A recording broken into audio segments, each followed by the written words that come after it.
বিসমিল্লাহির রহমানির রহিম। নবম শ্রেণীর সকল শিক্ষার্থীদের আমি নওরিন সুলতানা আখন্দ শেখ আব্দুল্লাহ মোল্লা স্কুল অ্যান্ড কলেজের পক্ষ হতে নববর্ষের শুভেচ্ছা জানিয়ে আজকের অনলাইন ক্লাসটি শুরু করছি। শিক্ষার্থী বন্ধুরা, নতুন বছরের শুরুতে তোমাদের জন্য নতুন ক্লাস নিয়ে আমি হাজির হয়েছি এবং আমরা প্রত্যেকেই অধীর আগ্রহে বসে আছি নতুন ক্লাস করার জন্য, তাই তো? তাহলে আমরা ক্লাসটি শুরু করি। শিক্ষার্থী বন্ধুরা, আমি তোমাদের জন্য আজকে গণিতের একটি ক্লাস করব। তোমরা প্রত্যেকে মনোযোগী হও এবং খাতা কলম নিয়ে ক্লাসটি করার জন্য তৈরি হয়ে যাও। শিক্ষার্থী বন্ধুরা, তোমাদের যে গণিতের সৃজনশীল প্রশ্নটির কথা যদি আমি বলি, সেখানে 4টি ভাগ থাকে। একটি হচ্ছে ক বিভাগ, খ বিভাগ, গ বিভাগ এবং ঘ বিভাগ। সেখানে ক বিভাগে থাকে তোমাদের জন্য বীজগণিত, সেখানে 3টি সৃজনশীল থাকে। খ বিভাগে থাকে জ্যামিতি, সেখানে 3টি সৃজনশীল থাকে। গ বিভাগে থাকে ত্রিকোণমিতি ও পরিমিতি, এই দুটা টপিক তোমাদের জন্য নতুন, সেখান থেকেও 3টি সৃজনশীল থাকে। এবং ঘ বিভাগে থাকবে 2টি সৃজনশীল, অর্থাৎ পরিসংখ্যান অংশ হতে। ক বিভাগ হতে 2টি, খ বিভাগ হতে 2টি, গ বিভাগ হতে 2টি এবং ঘ বিভাগ হতে 1টি করে তোমাদের মোট 7টি প্রশ্নের উত্তর করতে হবে। তাহলে আমরা আজকে সেই ক বিভাগ অংশের অর্থাৎ বীজগণিত অংশের একটি গুরুত্বপূর্ণ টপিক নিয়ে আলোচনা করছি এবং অবশ্যই তোমাদের জন্য এটি একটি নতুন ধারণা। তোমরা খুব খেয়াল করে আজকের ক্লাসটি করবে। আমি একেবারে 13.1 দিয়ে আজকে শুরু করছি, অর্থাৎ ধারা, সসীম ধারা। 13.1 এই অনুশীলনীটির আলোচ্য টপিকটি কি? সসীম ধারা। তাহলে এই যে বলেছে সসীম ধারা, তাহলে এই সসীম ধারাটি কি সেটি সম্বন্ধে আমাদেরকে জেনে নিতে হবে। তাহলে ধারা সম্বন্ধে জানার আগে ধারাটি কোথা হতে এসেছে তা আমাদেরকে জেনে নিতে হবে। তোমরা খেয়াল করো, ধারাটি জানার আগে আমাকে প্রথম জানতে হবে কি অনুক্রম কি। অনুক্রম হলো কতগুলো রাশি একটি বিশেষ নিয়মে ক্রমান্বয়ে এমন ভাবে সাজানো হয় যে প্রত্যেক রাশি তার পূর্ব পদ ও পরের পদের সাথে কিভাবে সম্পর্কিত তা জানা যায়। কি বলা হয়েছে শিক্ষার্থীরা? যে কতগুলো রাশি একটি বিশেষ নিয়মে সাজানো থাকবে, যেখানে কিনা একটি রাশির প্রত্যেকটি রাশি তার পূর্ব পদ ও পরের পদের সাথে একটি সম্পর্ক নিয়ে বা একটি বিশেষ নিয়মে সাজানো থাকবে। এভাবে সাজানো রাশিগুলোর সেটকে অনুক্রম বলা হয়। বন্ধুরা, আমরা সেট সম্বন্ধে 8ম শ্রেণীতে জেনেছি। এবার আসো আমরা অনুক্রম জেনেছি, এবার ধারাটি কি সেটি আমরা জানি। এই যে বললাম যে অনুক্রম একটি পদের সঙ্গে তার পূর্ববর্তী পদ বা পরবর্তী পদের সম্পর্ক থাকবে, তাহলে সেটিকে আমরা অনুক্রম বলবো। এই অনুক্রম গুলো যদি, অর্থাৎ দেখো কোনো অনুক্রমের পদগুলো একটির সাথে আরেকটি যদি প্লাস চিহ্ন দ্বারা যুক্ত থাকে, তাহলে এটিকে ধারা বলা হবে। কি বললাম আমি? কোনো অনুক্রমের পদগুলোর পরপর প্লাস চিহ্ন দ্বারা যুক্ত থাকলে এটিকে ধারা বলা হবে। যেমন আমি ধারাটির একটি উদাহরণ দিতে পারি, 1 + 3 + 5 + 7। এটি একটি ধারা। খেয়াল করো যে 1 3 5 7 এটি একটি নির্দিষ্ট নিয়মে একটি পদের সঙ্গে তার পূর্বপদ এবং পরের পদের একটি বিশেষ নিয়মে সাজানো হয়েছে এবং প্রত্যেকটি পদ প্লাস চিহ্ন দ্বারা যুক্ত হয়েছে। তাহলে এটিকে আমি ধারা বলতে পারি। এবার যদি বলি যে ধারা তো জানলাম, আমরা মূলত এই অনুশীলনীতে যে সমস্যাগুলোর সমাধান করব তা হচ্ছে কি সমান্তর ধারা। আমরা অনুক্রম জানলাম কি, ধারা জানলাম কি, এবার আমরা জানবো সমান্তর ধারা কি।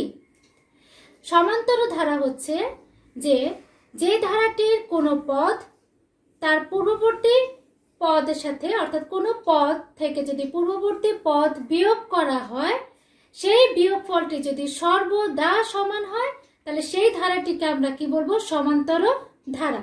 শিক্ষার্থী বন্ধুরা, তোমরা একটু খেয়াল করো, ধারাকে আমরা মোটামুটিভাবে দুইভাবে তোমাদের সামনে উপস্থাপন করতে পারি। একটি হচ্ছে সমান্তর ধারা, একটি হচ্ছে গুণোত্তর ধারা। আমাদের 13.1-এ শুধুমাত্র আমরা সমান্তর ধারা নিয়েই আলোচনা করব এবং পরের যে অনুশীলনীটি 13.2 সেখানে আমরা গুণোত্তর ধারা সম্বন্ধে ধারণা পাব। তাহলে আগে আমরা সমান্তর ধারা নিয়ে কাজ করি। আমরা আবারও বলছি যে ধারাটি অর্থাৎ সমান্তর ধারাটি হচ্ছে কোনো পথ বা যে কোনো পথ থেকে যদি তার পূর্ববর্তী পথ বিয়োগ করা হয় সেই ধারাটিকে আমরা সমান্তর ধারা বলতে পারি। এই যে আমি বললাম যে এটি একটি ধারা, খেয়াল করো তো, এটিকেও আমি সমান্তর ধারা হিসেবে উপস্থাপন করতে পারি বা সমান্তর ধারার একটি উদাহরণ হিসেবে আমি তোমাদের সামনে উপস্থাপন করতে পারি। যেমন খেয়াল করো, এটি একটি পথ, এটি একটি পথ, এটি একটি পথ, প্রত্যেকটি এক একটি করে পথ। ধরো আমি এই পথটি নিচ্ছি, তাহলে দ্বিতীয় পথ থেকে যদি তার পূর্ববর্তী পথ কত, প্রথম পথ যদি বিয়োগ করি তাহলে বিয়োগফলটি কত হবে 2। তাহলে এটিতে আমি দ্বিতীয় পদ থেকে প্রথম পদ বিয়োগ করলাম। এবার যদি তৃতীয় পদ নেই তাহলে তৃতীয় পদ কত আছে 5, তাহলে তৃতীয় পদের পূর্ববর্তী পদ কোনটি, দ্বিতীয় পদ। তাহলে এখন যদি আমি পূর্ববর্তী পদটি আমি লিখে দেই -3, এখানেও আমাদের বিয়োগ করলে বিয়োগফলটা কত আসবে 2। তাহলে দেখো আবার যদি আমি তার পরের পদটি নেই অর্থাৎ চতুর্থ পদটি নেই, তাহলে চতুর্থ পদ থেকে তার পূর্ববর্তী পদ কত, তৃতীয় পদ, সেটিকে যদি মাইনাস করে দেই তাহলে -5 কত হবে 2। দেখলে তো শিক্ষার্থীরা যে প্রতিবার এই বিয়োগফলটি সমান হয়ে যাচ্ছে। তার মানে কোনো ধারা যে কোনো পদ তার পূর্ববর্তী পদ যদি আমরা বিয়োগ করে দিই, বিয়োগফলটি যদি সমান হয় তাহলে সেটিকে আমরা বলবো কি সমান্তর ধারা। তাহলে আমরা সমান্তর ধারা সম্বন্ধে মোটামুটিভাবে ধারণা পেলাম। আমি কিছুক্ষণ আগেই তোমাদেরকে বললাম যে আমরা মূলত এই অনুশীলনীতে সমান্তর ধারা রিলেটেড প্রবলেমগুলো সলভ করব।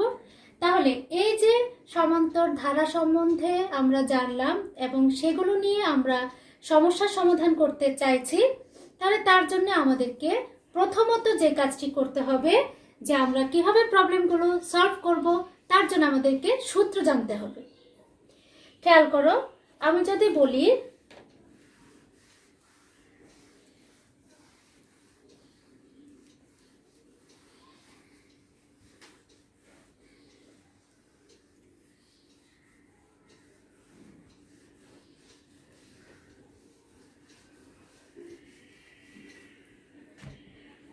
যে 1 + 3 + 5 + 7 +... যে এটি একটি সমান্তর ধারা, তাহলে এই ধারাটির n-তম পদের মান কত? আমরা যদি এই ধারাটি দেখি আমরা কি দেখতে পাচ্ছি, 1 2 3 4, 4টি পদ এখানে আমরা দেখতে পাচ্ছি। তাও আমরা কয়েকটি পদ আমরা পরপর লিখে যেতে পারবো, কারণ কি আমরা দেখতে পাচ্ছি একটি নির্দিষ্ট নিয়মে এগিয়ে যাচ্ছে, 2 2 করে বেড়ে যাচ্ছে, তাই তো। 1 এর পরে 3, 3 এর পরে 5, 5 এর পরে 7, তারপর আমরা কি বসাবো, হয় 9 বসাবো বা 11 বসাবো, এরপর একটার পর একটা করে বাড়তে থাকবে। যদি তোমাকে আমি বলি 100তম পদ কত, শিক্ষার্থী বন্ধুরা খেয়াল করো প্রত্যেকে, যে যদি বলি 100তম পদ কত, তাহলে এখানে তো মাত্র আমি 4টি পদ দেখতে পাচ্ছি, তাহলে আমি 100তম পদ পর্যন্তও যেতে পারবো। আমাকে যদি বলে 500তম পদ কত, তাও কিন্তু আমি একের পর এক লিখে যেতে পারবো, কিন্তু এটা অনেক সময় সাপেক্ষ ব্যাপার। আমি কেন এত সময় নষ্ট করব? তার জন্য খুব সহজ পন্থা হচ্ছে যে আমার কিছু সূত্র আছে বা একটি সূত্র আছে, সেটি হচ্ছে কি সমান্তর ধারার n-তম পদ নির্ণয়ের সূত্র।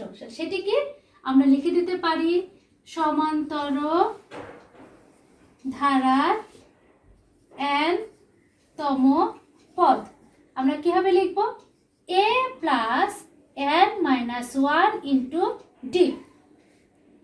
শিক্ষার্থী বন্ধুরা তোমরা খেয়াল করো আমি কি লিখলাম, সমান্তর ধারার n-তম পদ = কি a + n-1 * d।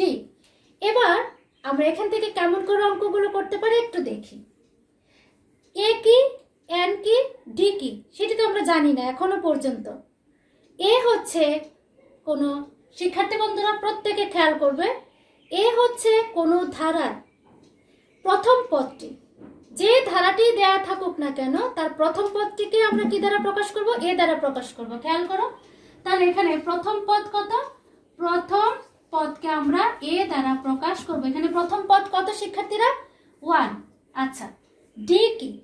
ডি হচ্ছে সমান্তর ধারার, ওই যে আমি কিছুক্ষণ আগে কোনো একটি পদ তার পূর্ববর্তী পদ থেকে, কোনো একটি পদকে তার পূর্ববর্তী পদ থেকে আমি কি করলাম? বিয়োগ করে দিলাম। সেইটিকে আমরা ডি দ্বারা প্রকাশ করব এবং এটিকে আমরা কি বলবো? সাধারণ অন্তর। তাহলে সাধারণ অন্তর, সাধারণ অন্তরকে আমরা কি দ্বারা প্রকাশ করছি? ডি দ্বারা প্রকাশ করছি। তাহলে এখানে সাধারণ অন্তর কত শিক্ষার্থীরা? 3 - 1। 3 - 1 ইজ ইকুয়াল টু কত? 2। দেখতে পেয়েছো? তাহলে এখান থেকে আমরা বলবো কি যে a plus n minus 1 into D. তাহলে এখান থেকে আমরা মূলত n-তম পদ নির্ণয়ের সূত্রটি আমরা অ্যাপ্লাই করে n-তম পদের মানটি আমরা বের করে নিতে পারবো।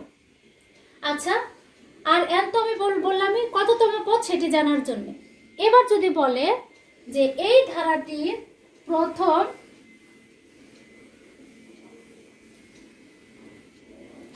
n সংখ্যক পদের সমষ্টি নির্ণয় সূত্রটি কি হবে? তাহলে আমরা লিখতে পারি কি? সমান্তর ধারার প্রথম n সংখ্যক পদের সমষ্টি। খেয়াল করো শিক্ষার্থীরা, এটিকে আমরা s n দ্বারা প্রকাশ করব। শুধু n divided by 2 into twice a plus n minus 1 into d দ্বারা প্রকাশ করতে পারি। এই সূত্রটির সাহায্যে আমরা কোনো সমান্তর ধারার প্রথম n সংখ্যক পদের সমষ্টি নির্ণয় করে নিতে পারব। এবার শিক্ষার্থী বন্ধুরা, তোমাদের জন্য আমি অনুশীলনের অর্থাৎ 13.1-এর একটি প্রবলেম প্রথম উপস্থাপন করছি। তোমরা প্রত্যেকে মনোযোগী হও। খেয়াল করো, তোমাদের পাঠ্য বইয়ের 6 নম্বর প্রশ্নটিতে কি বলা হয়েছে? 6 নম্বরে বলা হয়েছে যে 8 প্লাস 11 প্লাস 14 প্লাস 17 প্লাস ... ধারাটির কোন পদ 392? তাহলে আগে আমরা ধারাটি ধরে নিচ্ছি। দেওয়া আছে ধারাটি হলো 8 প্লাস 11 প্লাস 14 প্লাস 17 প্লাস ... এই ধারাটির কোন পদ অর্থাৎ কততম পদের মান 392 সেটা আমাদেরকে বের করে নিতে হবে। তাহলে শিক্ষার্থী বন্ধুরা, আমাদের এখান থেকে প্রথমে যা করে নিতে হবে সেটি হচ্ছে কি, আমাদের প্রথম পদটি কত, সাধারণ অন্তরটি কত সেটি আমাদেরকে উল্লেখ করে নিতে হবে। তাহলে আমরা এভাবে লিখতে পারি, এখানে প্রথম পদ আমরা কি দ্বারা প্রকাশ করেছি? প্রথম পদকে a দ্বারা। তাহলে a ইজ ইকুয়াল টু 8 সাধারণ অন্তর, d ইজ ইকুয়াল টু কত? 11 মাইনাস 8 ইজ ইকুয়াল টু কত হবে? 3। তাহলে শিক্ষার্থীরা আমরা ধরে নিচ্ছি যে বলা হয়েছে কোন পদ 392। তাহলে আমরা ধরে নিচ্ছি কি, যে ধরি ধারাটির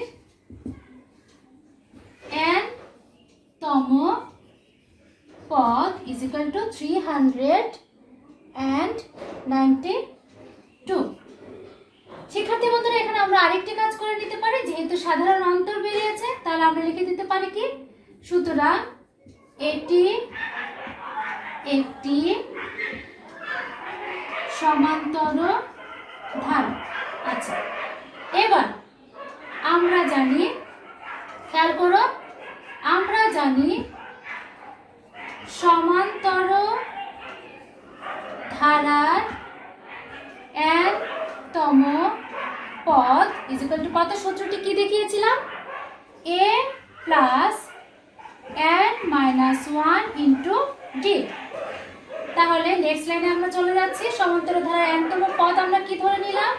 392 is equal to a plus, sorry আমরা এখন মান বসিয়ে দিতে পারি। আমরা a না লিখে a এর কি মান পেয়েছিলাম 8, আমরা এই ধারাটি থেকে আমরা a এর একটি মান আমরা পেয়েছি, সেটি হচ্ছে কি 8 প্লাস আমরা n এর মানটি বের করতে চাচ্ছি, n এর মানটি আমরা জানি না, n minus 1, d এর মানটি আমরা জানি, কত পেয়েছি আমরা 3 into 3।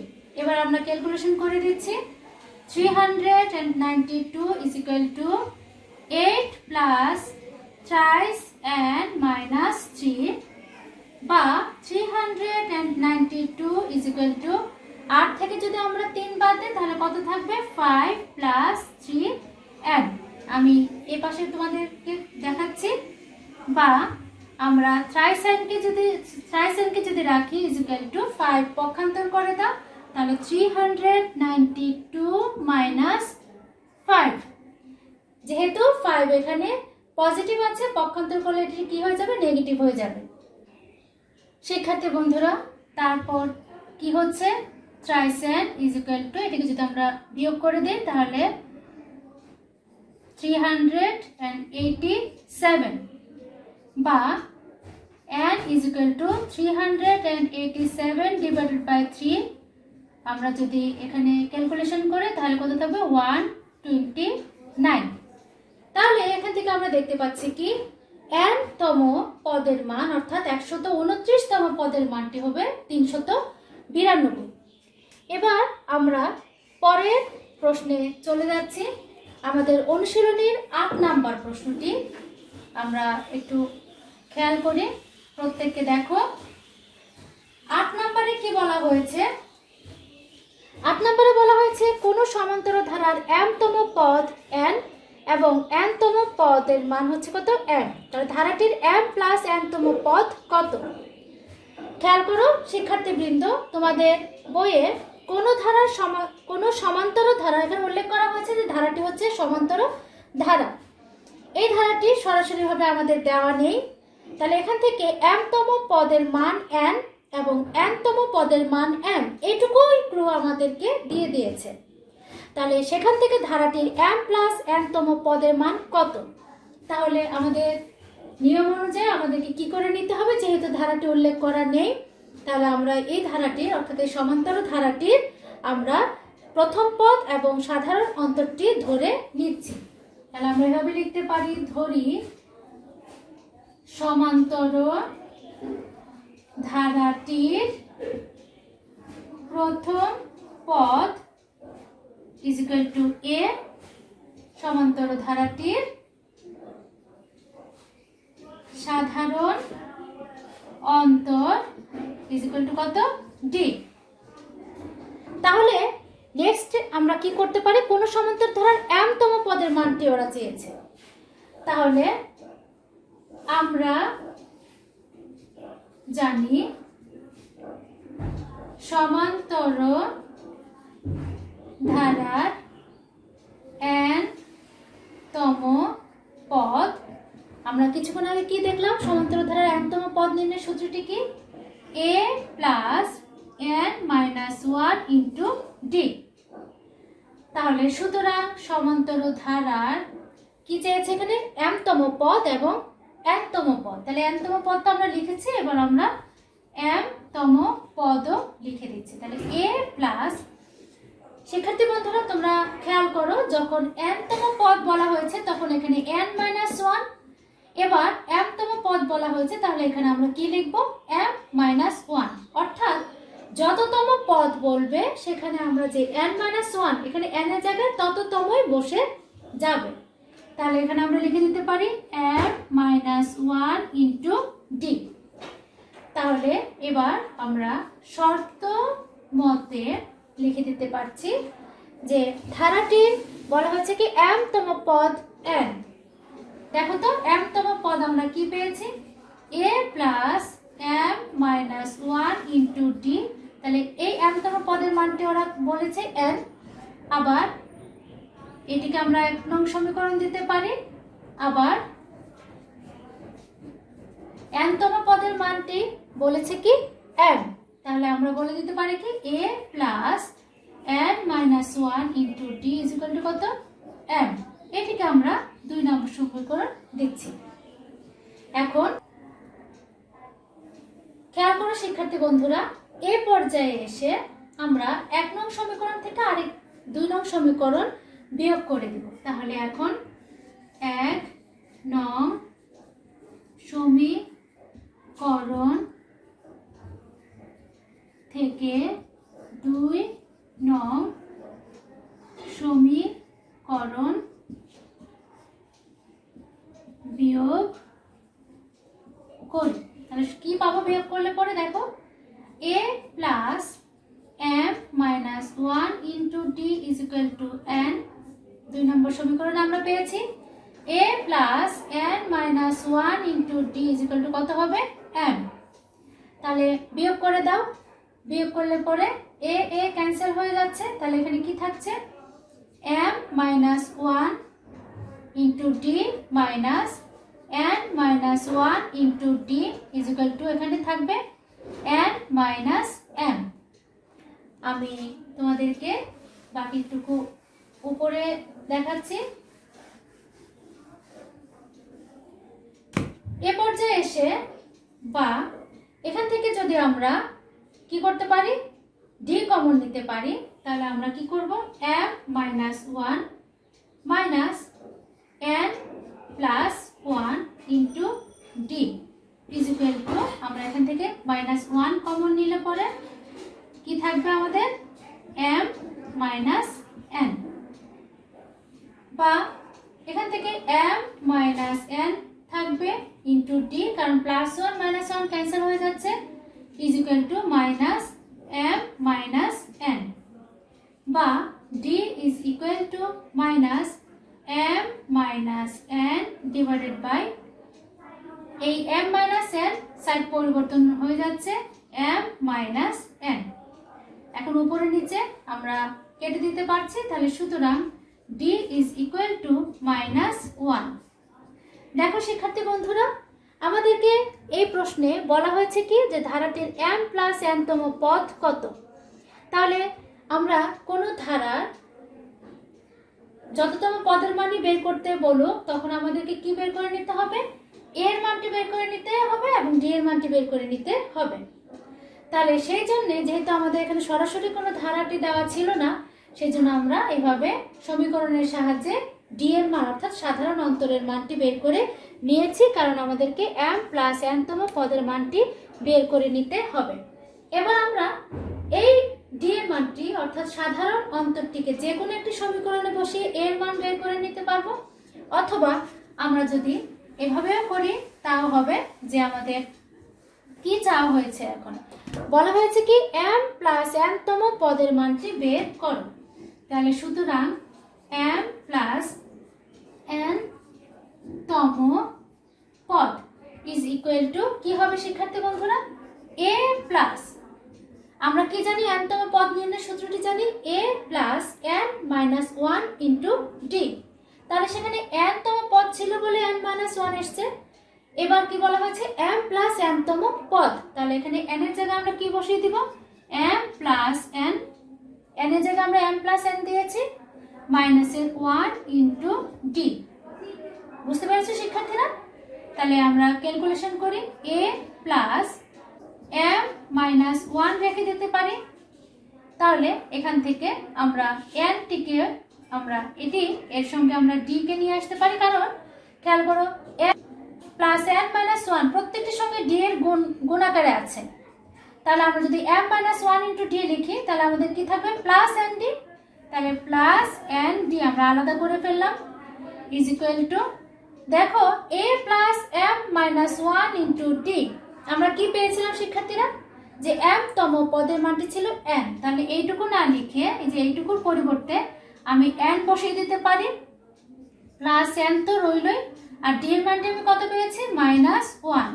তাহলে ইজ ইকুয়াল টু a প্লাসে মাইনাসে মাইনাসের n ইজ ইকুয়াল টু কত 0, অর্থাৎ m প্লাস n তম পদের মানটি আমরা পেলাম কত 0।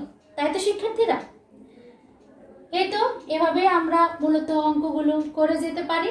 তাহলে আজকে আমরা যে ক্লাসটি করলাম তার জন্যে তোমাদেরকে বাড়ির কাজ হিসেবে আমি দিব। শিক্ষার্থী বন্ধুরা, আমি আশা করছি তোমরা প্রত্যেকে খুব ভালো করে বুঝতে পেরেছো। তোমাদেরকে বাসায় এগুলো অনুশীলন করতে হবে। তাহলে আমি তোমাদেরকে বাড়ির কাজ হিসেবে দিচ্ছি।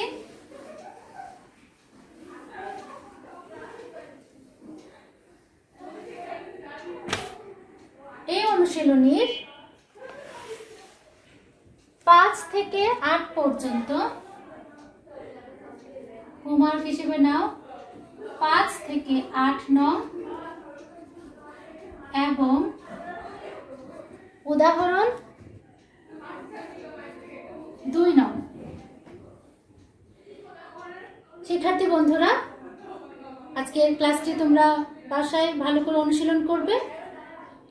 আজকের ক্লাসটা আমি এখানে শেষ করছি। ভালো থেকো প্রত্যেকে। আল্লাহ হাফেজ।